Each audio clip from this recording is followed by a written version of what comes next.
One of the biggest questions that I get and that I even see online, how do you fund travels? If you're not a digital nomad and you don't have the flexibility to travel the world and still work, then this video is for you. I want to tell you exactly how I was able to save money, roughly around $10,000, to be able to travel and not stress about money and to create freedom. I lowered my cost of living to the lowest amount possible. Things that I absolutely have to pay is roughly around $500 to $600. And that includes phone bills, everything, right? So I knew that wherever I go in the world, that is something that I have to pay. That's non-negotiable, right? So you have to figure that out first and foremost. And then one of the things that I also did, now, if you have the luxury to, go home, child. Go stay with mom, granny, daddy, whoever you're closest to. Explain to them like, hey, I'm going through a transition. I am looking to travel, whatever the case may be. And 9 times out of 10, they won't have a problem with it as long as you let them know your deadline.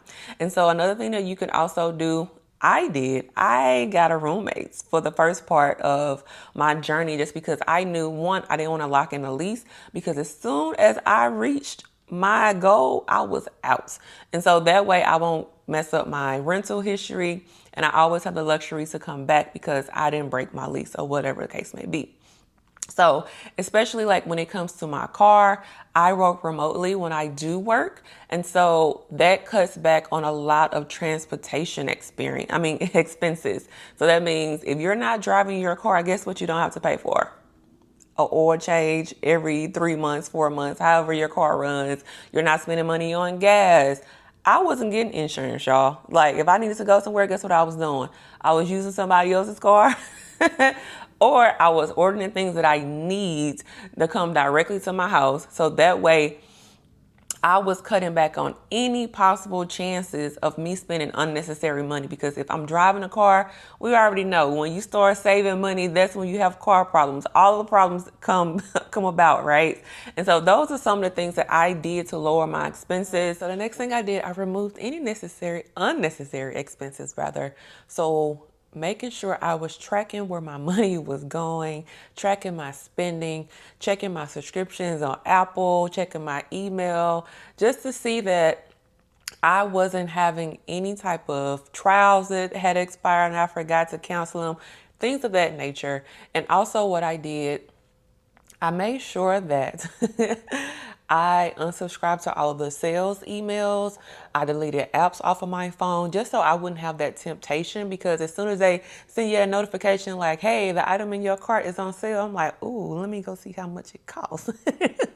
And so another thing that I want to add to that, to piggyback off of that point, I removed any type of trigger. So for me, that means I wasn't following any like retailers. I wasn't following influencers that were posting things, the latest and greatest of things I may be tempted to buy.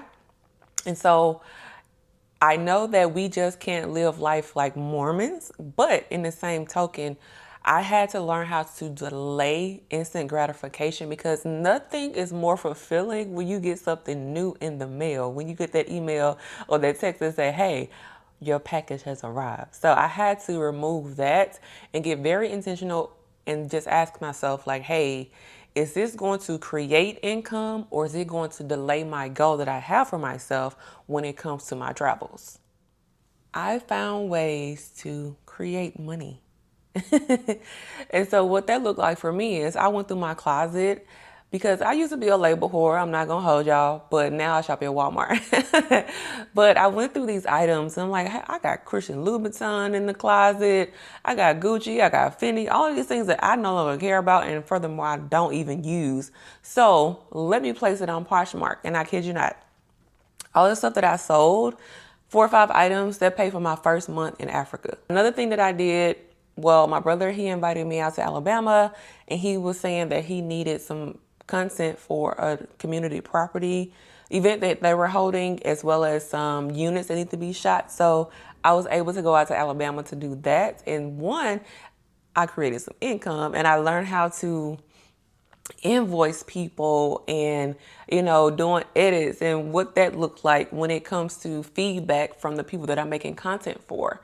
And another thing that it allowed me to do is step outside of my comfort zone and shoot. I've never shot no properties before. I mean, I shot one when I was in Kenya, but that allowed me to tap into some more skills that I can potentially use, and also it just could build to my portfolio, right? Then another thing you can do, maybe do Lyft, maybe do Uber. Just find ways to create income and have, some type of mindset that, hey, I know this is not something that I want to do long term, but in order for me to reach my financial goals, then I just do it for a little bit, right? And another thing that I did when I knew that I was getting like bonuses from work, profit sharing from work, I would automatically, when that money comes in, I would just take it and put it in a separate account. I wouldn't even touch it. So that doesn't necessarily mean that you're creating money, but you already doing the job and you getting a bonus. I mean, it kind of is like creating money. I don't get a tax refund, but if you do, take your taxes, put it in an account, don't touch it. So the fourth thing I did, I learned how to optimize my money to the highest possibility. And so what that looked like for me, I forgot to mention earlier, of course, it goes without saying, if you like to get your nails done, you like to get pedicures, you like your lashes, your makeup, your hair, optimizing every dollar is investing in yourself and finding products that allow you to do it yourself. And I'm pretty laid back when it comes to those certain things. Like right now, my hair look a little crazy because I'm letting it grow out, y'all. So it's all over the place. But learning how to do things yourself, for my gentlemen, learning how to cut your hair, all of that type of stuff. Even the gym memberships. If you're not going to the gym, go ahead and cancel that membership and work out at home. Because when I was staying with my folks, I have the whole layout ready. So that means I could just work out. One, I'm not spending money on gas. And two, I'm not spending money on a membership. And when I'm in Houston, my friend has me on a spouse plan. So by membership standards, I'm married to my friend. And we get to go to these gyms and we just pay like $10 a month to go to any gym in Houston that we want, basically. Again, if it's not contributing to a bigger goal, it's taken away from it. So you don't have to just stop living life because you want to save money. Again, we just have to be very intentional about the way that we spend money. Okay, last but not least, I created a deadline and I built a travel fund. So you have to decide, when do you want to travel? It could be 6 months, it could be a year, it could be 2 years. The longer the better, but don't keep pushing it out because you're never gonna go if you do it that long. But whatever works for you, you have to, be mindful of that. But I also created several accounts where, of course, they're creating interest. And when I would get paid from my regular job, I would just have direct deposits goes into those particular accounts. So for instance, I had a Cash App and I had maybe like $2,000 that was outside of the 10,000 that I saved, just because I would just have an automatic transfer and then they would give me interest on my money. So if you're horrible with just letting money sit, you need to create an account where maybe you have to go into the branch to take the money out. You have to be mindful of what works for you when it comes to your travel goals. I got a kick out of seeing how much my Cash App would just kept building up outside of my regular account, right? So in regards to the deadline, you also have to think about, okay, if I want to save 5,000, 10,000, what does that look like monthly? What does that look like bi-weekly? Because most people get paid bi-weekly or once every 2 weeks. So you have to make sure that your goals are aligned with your lifestyle. So that way you don't get overwhelmed, you don't get frustrated, and you just give up altogether, because this is not something that's easily done. It's gonna create some sacrifice. You have to create sacrifices, rather.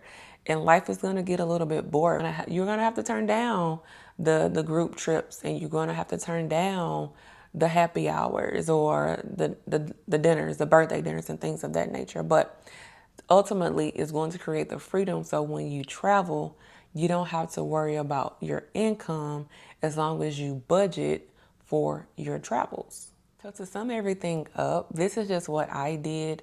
You don't have to, travel for 6 months. You can maybe just travel for a month. So your goals may look different from, what mine's look like, as well as something I would challenge you to do is get out of the belief that everybody is traveling more than you, they're doing better than you, they have more money than you, because even though that may be true, I mean, as long as you're willing to do the work and make the sacrifices, you can try. If I can do it, anybody can do it, okay? And another thing that I would like to add is create a vision board, Canva, Pinterest. Put it on your phone, put it on your personal computer, put it on your work computer. So it could be a constant reminder of the places that you want to go. I had Kenya and I had South Africa on my vision board, and it happens. So you have to put those things in front of you, manifest, and it's going to be difficult for some more than others, but it's definitely going to be worth it. So when you when you travel, you don't have to worry about how I'm going to pay for this, how I'm going to pay for this. Of course, budgeting when you travel is going to be a different thing, but I will be making some more videos about, how to plan your destination, how to budget for that how to budget for that destination, and maybe some unexpected expenses. So if you found this video helpful, then go ahead and subscribe, because I will be making more videos, more so on the back end, the logistics when it comes to traveling, budgeting, saving money, and just being a badass solo traveler, okay? I believe in you. I love you. Until the next time, protect your energy, protect your peace. You got this. Money can always be made, but experiences, y'all, they last for a lifetime. You can never replace those with money, okay? So if you want to do it, you can. You just have to be intentional about it. Until next time, bye.